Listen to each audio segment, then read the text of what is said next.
Greetings out there in YouTube land. This is Morris, man, and as always, I thank you guys for coming to my channel. And today I'm going to do a video that's entitled "The God Spiel."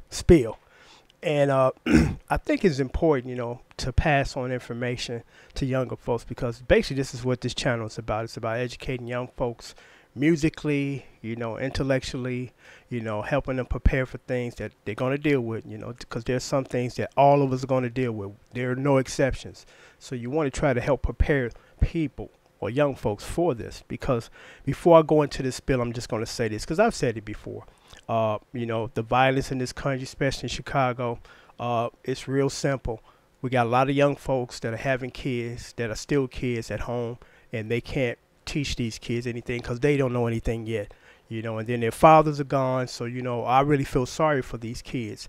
It's a recipe for disaster. When I was growing up, and, I know things change.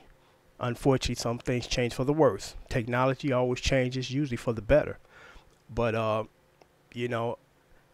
there's nothing can replace you growing up in the household full of love. Your mother's there, your father's there. They love each other. They love you. They're rearing you, because a mother cannot bring a father's perspective to the table, and a father cannot bring a mother's perspective to the table. But you got some women, and I'm not bashing the women. I could do this all by myself. If you could have had him all by yourself. You couldn't do that. So what makes you think you can do this by yourself? It's being real selfish that we're not thinking about our children first and putting aside our issues with each other. I'm gonna get you, mother, and all that kind of stuff. But that's not the topic here. The topic here is this. I don't think there's nothing worse to me, and we all have our own pet peeves, than some motherfucker that wants to give you the gospel whose life is fucked up. It's like, you're not qualified to get that speech, my friend. And I'm going to say this because I think it's important. It's not ranting. It's actually just educating young folks and just how people, their mindset, And I know no two people are the same, but I have a habit. Well, I won't say I have a habit, but it's just the law of nature or odds. When I come into the Chicagoland area, because I live in New York, and soon I'm going to go there and I'm not coming back here. But anyway, I run into people that I know. And these are not the people that I like, because I'm going to talk about this specific person, and it's important that I share this story because it's interesting and it's a learning experience. I grew up on a block that the majority of people was cool. We got along. We're like brothers. Then there were a few people on the block that were assholes, and I stayed clear of them. I didn't partake of that clique. Actually, my clique was like 3 blocks down the street. I hung out with some guys that was like 3 blocks away from me in a different neighborhood, because the majority of the guys in my block, in my neighborhood, were one of these. They were troublemakers. They were instigators. They had a little clique thing, and I didn't want to be a part of that nonsense. I'm like, y'all a bunch of stupid idiots. Well, I want to roll with you. So, I kind of kept my distance, and I think they kind of resented that, because even as a kid, I had the foresight, stay away from toxic people. I'm like 13, 14 years old, and I'm aware of this. And I'm like, ain't nothing good coming out of hanging out with these guys. And this particular guy, I wrote him off a long time ago because of this.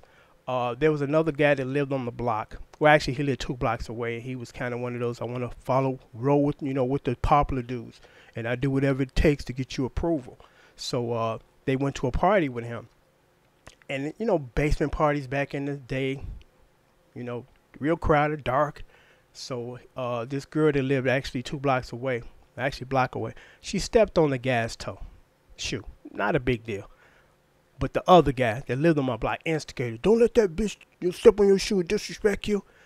And they forced him to have an altercation with her. And they had words. It's like, a shoe step on, come on, it's 20, 50, 60 people up in this little basement. What you expect? So they argued. People pushed them to the side, and that should have been it. It even shouldn't have had it and got to that point. So then after, the party is over the next day, everything forgotten about, and then the guy on my block instigated again. Don't let that be disrespect. You go over there and show you represent. So they forced this poor individual to walk a block down the street to her house to confront her. So she's opened the door and she's terrified because she's like, these dads out here, arguing at me. I'm not another dude. So why are they? So she, her father had a service revolver. So she went back in the house, protecting herself because she was in her house within every right. And she came outside, opened the door and shot him in the head. He died. You know, he lost his life over that bullshit that the guy on my block instigated. So I'm like, I can never forgive you for that because you still walking around here drunk. But yet the guy that, you know, had nothing to do with nothing was forced into an altercation he should have been forced into. He's no longer here. His life ended at age 16. You know, so I run into this guy. You know, I already got that brewing inside me because I'm like, I don't ever want to see you again. And we were talking because I'm being pleasant with him. And it's interesting. He's drunk, but even still, you are who you are regardless of you drunk or not. Admits to me of all people, you know, I got a thing for your sister. Huh? And, you know, I'm trying to get at her. He's a married man with children. You know, I'm like, come on, man, grow up. You know, and if he's trying to get at my sister, most likely he's already been unfaithful to his wife anyway. You know, so he's telling me this. And I'm like, I'm the last person you should be telling this to. You know, I'm the last person. But he's so stupid, he can't realize that. So then we were talking. And I said, you know what, man, I know within 10 years I'm not going to be here. Only God knows that. I'm like, I'm not giving you a time and date, but I know that. I'm being realistic. And that's one thing that I loved about Dave, that we had these conversations. It was about being realistic, not full of bullshit and assuming and hoping and praying. This is the deal. You know, and I admire some white folks for that because they handle the business, you know, because we as black folks, we don't want to talk about death. I don't want to talk about death, but it's a realization that we all leaving here. So we better prepare for that. I got my will made out. I got, you know, who's going to get what, you know, because we have a tendency to don't do none of that, ignore it, and then die. Then our family members time and time again fight over our shit when we die. I've seen that so many times, it ain't even funny. And it's like, if we just would have simply, you know, put this together to say, when I die, he can have these guitars, he can have that bass, whatever, and call it a day, instead of there is no will or no type of documentation to say who gets what. So now everybody rushes in and try to start grabbing shit, you know, and we got to stop that. Because when I talked to Dave and he told me that he was passing away or he was dying, and, you know, my first thoughts is, I hope that you're wrong and I hope that you're here longer with us. But I respected the fact that this man knows his situation and body, and he was just being honest, you know. And I'm like, okay, I understand, I accept it, I'm sad, but you know you better than anybody else. You know, when I made that statement to, you know, my friend about by the time 10 years come out, I'm not going to be here. And I'm like, I've accepted that, you know. I know me better than anybody, you know, and it's very rare that when I make these types of statements that I'm wrong, and I wish that I was. You know, my mother gave me some advice, and I'm not going to go into what she said. I should have listened to her because I was in agreement with her, but I went against what I felt, and as a result of that, it changed and altered my life, you know, and it'll never be the same as a result of me making a decision that we both know I should have not made, you know. But I just thought I would do this video because it's really important to pass on knowledge to the younger people, you know, because the older people in my life during my era passed it on to me.